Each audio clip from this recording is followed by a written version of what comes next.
नमस्कार विद्यार्थियों। आज के इस वीडियो में हम कोलाइड्स के या कोलाइडल सॉल्यूशंस के क्लासिफिकेशन या उसके वर्गीकरण के बारे में बात करेंगे। पिछले वीडियो में हमने बात की थी कि कोलाइड्स क्या हैं, इनकी जनरल प्रॉपर्टी क्या है, और अब हम आज बात करेंगे कि उनको हम किस तरीके से वर्गीकृत कर सकते हैं या क्लासिफाई कर सकते हैं। तो क्लासिफिकेशन का एक आधार तो है उनका भौतिक आधार या उनकी फिजिकल स्टेट। फिजिकल स्टेट मुख्य रूप से तीन होती हैं, ठोस, द्रव और गैस। और कोलाइडल सॉल्यूशन में दो चीजें हैं, एक परिक्षिप्त प्रावस्था और एक परिक्षेपण माध्यम, यानी ट्रू सॉल्यूशन में जिसको कि हम कहते हैं विलेय और विलायक, उसको यहाँ पर कोलाइडल सॉल्यूशन में हम परिक्षिप्त प्रावस्था और परिक्षेपण माध्यम शब्द का प्रयोग लेते हैं। तीन जो अवस्थाएं हैं, ठोस, द्रव और गैस, उनके डिफरेंट कॉम्बिनेशंस बनाकर हम अलग अलग तरीके के कोलाइडल सॉल्यूशंस बना सकते हैं। जैसे यहां पर ये यदि परिक्षिप्त प्रावस्था ठोस है और परिक्षेपण माध्यम तीन हो सकते हैं, ठोस, द्रव या गैस, यानी माध्यम या विलायक जिसको हम बोलते हैं, जो अधिक मात्रा में उपस्थित रहती है। तो यहां पर तीन कॉम्बिनेशन बन सकते हैं। तो यदि ठोस और ठोस का कॉम्बिनेशन है, परिक्षिप्त प्रावस्था और परिक्षेपण माध्यम का, तब हम उसको कहते हैं सोल या सॉलिड सोल, ठोस सोल, जैसे कि मिश्र धातुएं बनती हैं। ठोस और द्रव का उसको हम सोल कहते हैं, जैसे आपके पेंट, स्याही इत्यादि। और यदि प्रावस्था ठोस है और माध्यम गैस है तो वो सोल बन जाता है, उसको हम एरोसोल कहते हैं। जैसे धूल, धुआं, जो वातावरण में धूल घुटी हुई होती है वो एरोसोल है। इसी तरीके से धुआं कई बार चिमनियों से उठता हुआ आपने देखा है, या कई बार सर्दियों के दिनों में किसी गांव के बाहर से हम गुजर रहे हो तो आपने देखा होगा कि उस गांव के ऊपर एक सफेद चादर सी वातावरण में हमको दिखाई देती है। वो इनफैक्ट कार्बन के पार्टिकल्स हैं। जो लोग चूल्हा जलाते हैं तो वो कार्बन के पार्टिकल्स हैं जो कि वातावरण में उपस्थित है। कार्बन सॉलिड है और वो हवा में वो पार्टिकल्स ज्यादा ऊंचाई तक नहीं जा पाते, तो वो नीचे ही रहकर एक सफेद धुएं के रूप में, एक चादर के रूप में उस गांव के ऊपर आपको दिखाई देते हैं।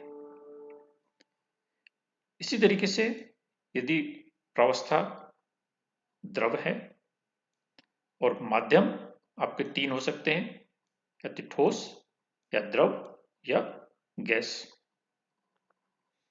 यदि प्रावस्था द्रव है, माध्यम ठोस है, तब वो जेल बनता है, जैसे पनीर, मक्खन, दही।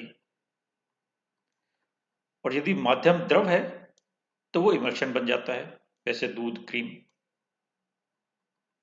और यदि वो गैस है माध्यम और प्रावस्था द्रव है तो वो द्रव एरोसोल कहलाता है, जिसमें कि हमारा एग्जाम्पल आता है कोहरे या बादल का। कोहरा क्या है या बादल क्या है? पानी की छोटी छोटी बूंदें हैं, पानी अर्थात द्रव, पानी की छोटी छोटी बूंदें हैं जो कि हवा में यानी गैसियस अवस्था में विस्तृत रहती है, तो वो सोल कहलाएगा। और फिर यहां पर देखिए गैस, यदि प्रावस्था गैस है और माध्यम ठोस और द्रव हो सकता है, तो ऐसी अवस्था में हमारे पास से यदि गैस और ठोस का कॉम्बिनेशन है तो वो ठोस झाग या फोम उसको बोलते हैं। और यदि गैस और द्रव का कॉम्बिनेशन है तो वो जैसे झाग, साबुन के पानी में यदि हम हाथ चलाते हैं तो झाग बन जाता है, तो उसमें द्रव के बीच में जो बुलबुला बनता है उसमें द्रव के बीच में एयर आ जाती है, गैस आ जाती है, जिसकी वजह से वो झाग बनता है। और यहां पर गैस और गैस का कॉम्बिनेशन हमको नहीं मिलेगा, क्योंकि यदि हम दो गैसों को आपस में मिलाते हैं तो वो एक ट्रू सॉल्यूशन या वास्तविक विलयन बनाती है, तो उनका कोलाइड नहीं बनता। दूसरा आधार है वितरण माध्यम के आधार पर। वितरण माध्यम यदि द्रव है तब तक उसको कहते हैं सोल, और द्रव में भी यदि जल है तो जल को, क्योंकि हम हाइड्रो शब्द प्रयोग में लाते हैं जल के लिए, तो वो बन जाता है हाइड्रोसोल। तो हाइड्रोसोल का मतलब वहां पर सोल अर्थात माध्यम जल है, वो द्रव है, और उस द्रव में भी जल है। यदि माध्यम ठोस है तो उसको हम जल कहते हैं, और यदि वायु है तो एरोसोल, और यदि माध्यम एल्कोहल है तो उसको हम एल्कोसोल बोल देते हैं। तो वितरण माध्यम के आधार पर उनका वर्गीकरण कर सकते हैं। तीसरा वर्गीकरण है वितरण माध्यम से आकर्षण के आधार पर, यानी परिक्षेपण प्रावस्था और माध्यम, ये जो दो चीजें कोलाइडल सॉल्यूशन में उपस्थित हैं, इनके कणों के बीच में आकर्षण किस तरीके का है, उस आधार पर भी इसका वर्गीकरण कर सकते हैं। और यहां पर उसका फिर सब डिवीजन किया गया, पुनः वर्गीकृत किया गया दो भागों में। वो दो भाग कौन कौन से हैं? एक तो आपने पढ़ा होगा द्रव स्नेही कोलाइड, यानी लियोफिलिक कोलाइड्स, और द्रव विरोधी कोलाइड या लियोफोबिक क्लोराइड कोलाइड्स। द्रव में यदि जल है तब उसको हाइड्रोफिलिक कह देते हैं या हाइड्रोफोबिक कहते हैं। जैसे हम कहते हैं कि किसी को हाइड्रोफोबिया है, तो हाइड्रोफोबिया है इसका तात्पर्य है कि उसको जल से डर लगता है, यानी जल से दूर रहना चाहता है, उसके जल के प्रति उसका आकर्षण नहीं है। तो द्रव स्नेही कोलाइड हो सकते हैं और द्रव विरोधी कोलाइड्स हो सकते हैं। द्रव स्नेही कौन से कोलाइड्स हैं? जिसमें कि हमारे प्रक्षिप्त अवस्था और माध्यम, इन दोनों के कणों के बीच में हाई एफिनिटी या उच्च बंधुकता रहती है, आकर्षण अधिक रहता है, और आकर्षण अधिक रहने के कारण ये आसानी से कोलाइडल सॉल्यूशन बना लेते हैं, यानी सीधे ही उनको हम पानी में घोल के आसानी से बना सकते हैं, और इसी कारण उनका स्थायित्व भी अधिक होता है, और ये उत्क्रमणीय भी होते हैं, यानी रिवर्सिबल होते हैं। रिवर्सिबल होने का तात्पर्य है कि यदि हम इनको बना सकते हैं तो उसमें से हम किसी विलेय पदार्थ को यानी प्रावस्था को अलग भी कर सकते हैं, जैसे स्टार्च, रबड़, प्रोटीन। उसी तरीके से द्रव विरोधी या लियोफोबिक कोलाइड्स, जिसमें कि परिक्षिप्त प्रावस्था और माध्यम, इनके कणों के बीच में जो एफिनिटी है या आकर्षण है वो काफी कम है, और इनके प्रिपरेशन के लिए या इनको बनाने के लिए भी हमें कुछ विशिष्ट या स्पेसिफिक प्रोसीजर्स का इस्तेमाल करना पड़ता है, विशेष कुछ रिएक्शंस करनी पड़ती हैं, और क्योंकि ये स्टेबल नहीं होते तो इसलिए आसानी से ये प्रेसिपिटेट भी हो जाते हैं, यानी इनके जो कण हैं प्रावस्था के, वो आपस में मिलकर एक बड़ा कण बना देते हैं और नीचे आसानी से बैठ जाते हैं, तो इसलिए वो अस्थायी भी होते हैं और अनुत्क्रमणीय भी होते हैं, जैसे आर्सेनिक सल्फाइड, फेरिक हाइड्रोक्साइड इत्यादि। ये द्रव विरोधी कोलाइड्स कहलाते हैं। तो यदि हम इनकी आपस में तुलना करें लियोफिलिक और लियोफोबिक कोलाइड्स की, तो हम क्या कह सकते हैं कि बनाने की विधि के आधार पर यदि हम कहें तो जो द्रव स्नेही कोलाइड्स हैं उनको हम आसानी से सीधे घोल के बना सकते हैं, जबकि द्रव विरोधी कोलाइड्स को सीधे घोलकर नहीं बना सकते, विशिष्ट परिस्थितियों में ही बना सकते हैं।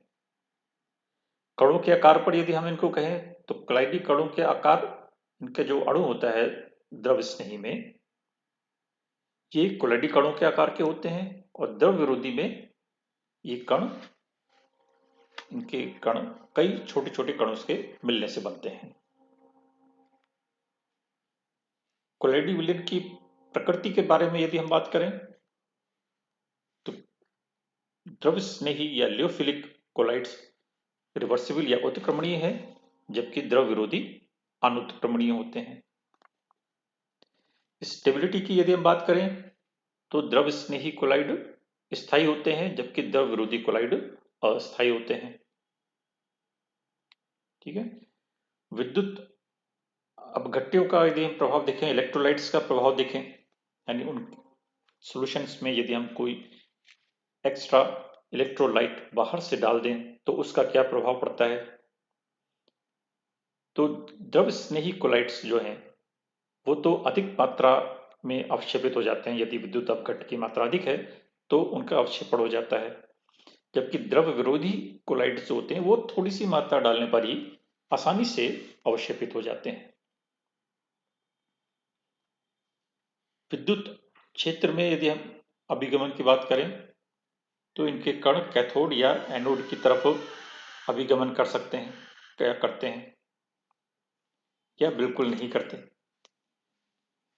और इनके कण जो लियोफोबिक हैं उनके कण कैथोड या एनोड की तरफ अभिगमन करते हैं। इसी तरीके से अलग अलग श्यानता के आधार पर या पृष्ठ तनाव के आधार पर इनके हम डिफ्रेंशिएट कर सकते हैं। तो कई बार एग्जाम्पल्स में परीक्षा में द्रव स्नेही और द्रव विरोधी कोलाइड्स के बीच में अंतर लिखने के लिए आता है, तो इनको हम इनके प्रॉपर्टीज के रूप में अलग अलग लिख सकते हैं या एक पैराग्राफ के रूप में भी अलग अलग लिख सकते हैं। चौथा है डी, प्रक्षिप्त अवस्था जो है, यानी जो उसको हम सोल्यूट कहते हैं, तो उसमें आवेश के आधार पर, अर्थात जो प्रक्षिप्त अवस्था है, माध्यम नहीं अवस्था जो है, उसमें जो पार्टिकल है, सस्पेंडेड पार्टिकल्स हैं, उन पर कौन सा चार्ज है। यदि धनात्मक कोलाइड हो सकता है यदि उन पर पॉजिटिव चार्ज है, और ऋणात्मक कोलाइड हो सकता है यदि उस पर ऋणात्मक चार्ज है। और पांचवा है, इसमें कर सकते हैं कि कोलाइड कणों की संरचना के आधार पर। कोलाइड कणों की संरचना से हमारा तात्पर्य है कि वो उनको मॉलिक्यूलर साइज है या उनको हम मिसलीज में बांट सकते हैं।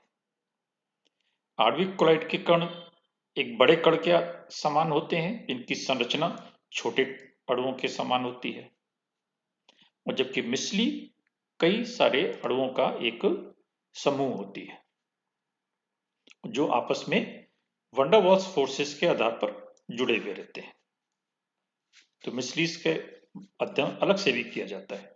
तो आणविक में यदि हम एग्जाम्पल दें तो एल्युमिनियम, सिलिकॉन, रबड़, इस तरीके से, और मिसलीज जैसे सल्फर, सोना, साबुन, ये सब। नेक्स्ट हम इसका क्लासिफिकेशन कर सकते हैं कणों के आकार के आधार पर। आकार से यदि हम बात करें तो स्फेरिकल है यानी वर्तुलाकार है, या रैखिक है यानी लीनियर है, इस आधार पर उनका वर्गीकरण कर सकते हैं। जो वर्तुलाकार या स्फेरिकल है, स्फेरो है, वो अधिक या कम घनी गोलाकार कणिकाओं से मिलकर बने हुए होते हैं, और जो रैखिक कोलाइड हैं वो लंबे धागों की तरह संरचना रखते हैं। रैखिक या लीनियर शब्द से स्पष्ट हो जाता है। और एक क्लासिफिकेशन हम कर सकते हैं कि रासायनिक संगठन के आधार पर। रासायनिक संगठन मतलब या तो अकार्बनिक है या कार्बनिक है, यानी इनऑर्गेनिक कोलाइड्स और ऑर्गेनिक कोलाइड्स। जैसे धातुओं के सोल हैं, इन धातु ये सब इनऑर्गेनिक केमिस्ट्री में आती हैं, तो इसलिए हम इनको इनऑर्गेनिक सोल कह देते हैं या कोलाइड्स कह देते हैं। और स्टार्च, प्रोटीन, इन सब का अध्ययन हम क्योंकि ऑर्गेनिक केमिस्ट्री में करते हैं, तो इसलिए हम इनको ऑर्गेनिक कोलाइड्स कह सकते हैं। तो इस तरीके से इनके अलग अलग तरीके से कोलाइड्स का वर्गीकरण किया जा सकता है।